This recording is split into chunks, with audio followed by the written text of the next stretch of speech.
Ó, o Vitor falou aqui, mas eles aceitam QA manuais no mercado? Vitor, sim, QAs manuais estão no mercado. Só que essa é a graça. Você pode começar como QA manual. Normalmente QAs júniors, eles vão começar fazendo teste manual, às vezes muitas vezes na ponta, né, na ponta direita do processo. Até mesmo para pegar o conhecimento. Entendam, pessoas júnior que entram no mercado, elas são pessoas que não necessariamente entendem sobre qualidade, não necessariamente entendem sobre desenvolvimento de software.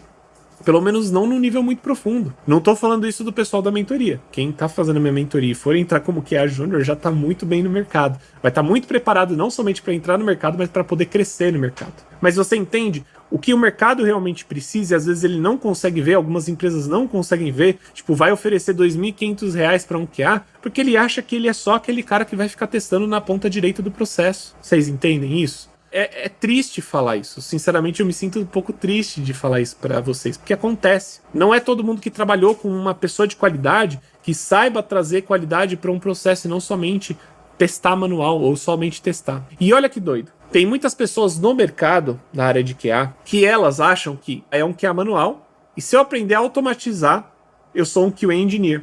Não necessariamente. Porque se você não trabalha... Tá vendo que eu nem falei sobre automação até agora, né? Mas se você não trabalhar com essa parte de planejamento, de shift left, né, de trabalhar mais perto do começo do desenvolvimento daquele produto, começo do desenvolvimento daquela feature, daquela ferramenta que vai ser desenvolvida, você tem muito mais probabilidade de cometer erros. E mesmo que você saiba automatizar e você automatize um monte de cenários de teste, a única coisa que você vai garantir é que aqueles cenários de teste vão ser rodados de forma rápida e padronizada. O que é ótimo, tá? Não, eu acho que se você for só um QA manual, é pior ainda, né? É muito mais difícil você garantir que esses outros cenários, uma quantidade grande de cenários seja coberta. Mas a parte de planejamento é o que realmente vai fazer toda a diferença. É isso que vai fazer você ganhar bem.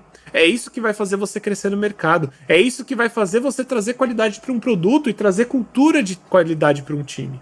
Pessoal, entendam. Hoje eu trabalho como que era uma empresa, eu ganho $150.000. Não tô aqui para me gabar, não é sobre isso. O que eu quero dizer é o salário que vocês podem alcançar. E adivinhem, o meu maior trabalho é estratégia, documentação, planejamento. Eu não codo mais. Eu não faço automação. Eu quase não faço teste manual. Eu faço às vezes para ajudar o time, mas é isso. Por quê? Porque eu estou garantindo que os meus times que eu estou trabalhando, eles estão garantindo qualidade lá no começo do projeto, antes mesmo de começar o desenvolvimento. Vocês entendem? Entendem o quanto isso é importante para você que está querendo crescer na área, para você que realmente quer se destacar como QA? Não importa quem estiver do teu lado fazendo entrevista, se o cara não tiver esse nível, você vai passar em qualquer entrevista? Você não precisa ter só o conhecimento de teste manual e de automação. Não é isso que vai fazer você se tornar um QA que é visto por todas as empresas como um baita QA. Não. É você entender o quão importante você é no processo de planejamento do desenvolvimento do software. O quão importante você é para garantir que a sua visão de qualidade e analítica de testes e seu conhecimento sobre o software vai agregar ali no momento do planejamento daquela nova feature ou da alteração de alguma feature. Gente, eu tô cansado. Cansado assim. O que eu quero dizer é que eu sou, normalmente, eu como um QA,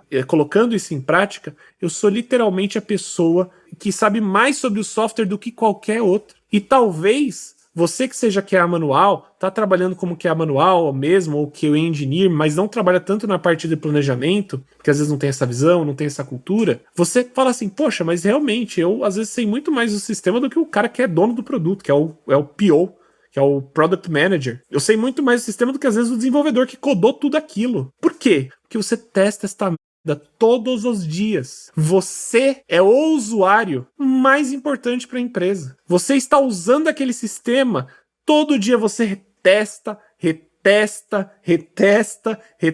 aquele cenário milhões de vezes no ano. Como que você não vai saber absolutamente tudo sobre aquele sistema? É impossível. Por isso que eu ainda acho que mesmo que sabendo toda a parte de planejamento e automação, o teste manual também é muito importante.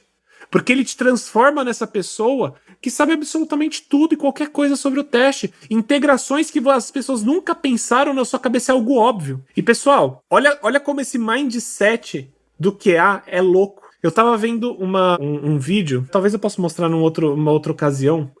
Não sei se vocês vão conhecer, mas é um influenciador, né? Ele é um youtuber chamado Cellbit, e ele que desenvolveu um jogo. Eu sei que é outra exemplo de jogo, mas é algo que eu vi esses dias e eu fiquei pensando. E eu vi esse corte que era o Cellbit falando assim: a gente fez meu jogo, e aí o que acontece? Na batalha final, você ganha do chefe e não acontece nada. Você fica meio que olhando pro chefe, né? E o chefe meio que tá lá morto.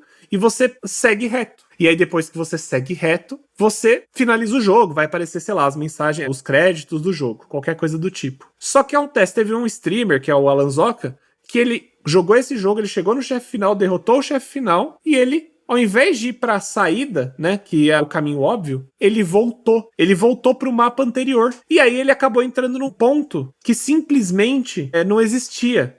Tipo, nunca ninguém tinha testado aquilo. E eu olhei para aquilo e falei assim, meu Deus do céu. Como que ninguém nunca testou isso? Isso é óbvio. Na minha visão de QA, isso era a coisa mais óbvia do mundo. Pô, eu tô ali naquele momento, eu vou tentar sair da sala pelo lado contrário. Por quê? Porque não é óbvio. Então, o que eles poderiam ter feito ali para resolver? E você, como QA, poderia ter ajudado a trazer essa solução, que é uma solução de produto. Ao invés do player conseguir voltar para a sala anterior, se isso for problemático, né? Às vezes ele não pode voltar, às vezes aquele mapa ele foi destruído e por algum motivo você não pode voltar. Você literalmente pode simplesmente fechar aquela porta, fazer com que aquela porta não seja mais acessível. E a única porta que seja acessível é pela frente. Para mim isso é óbvio. Aí o caso o Victor falou aqui, ou se ele ficasse parado, né? Pode ser também, normalmente parado assim talvez não acontecesse nada, a não ser que desse um timeout, mas aí é um pouco mais improvável. Depende muito de como foi desenvolvido aquele sistema, aquele jogo. Porém, é algo que pode ser testado também. Mas olha que doideira, eu fiquei assim, como que eles não testaram isso, gente? Quantos QAs tinham ali? Quantos QAs que realmente estavam trabalhando pro desenvolvimento daquele jogo e realmente entendiam sobre o processo de QA? E não tô querendo jogar, pelo amor de Deus, eu não faço ideia de quais QAs trabalharam lá, quantos QAs trabalharam, e eu entendo, jogo, tá, galera? Só pra vocês entenderem, software de jogo é a coisa mais difícil de se testar no mundo, tá? De todos os tipos de software, o software mais difícil de testar é jogo, e eu falo isso porque eu tenho um estúdio de jogos e eu sei o quão difícil é. É muito pior do que qualquer software que eu já testei na minha vida. Em 10 anos de carreira, jogo é assustadoramente difícil de testar. Só que, olha que doideira, olha que maluquice. Tipo, como que eles não pensaram nisso? Como que eles não planejaram isso? Porque isso daí deveria ter saído na concepção daquela tela. Vocês entendem? Faz parte da estratégia, faz parte do processo.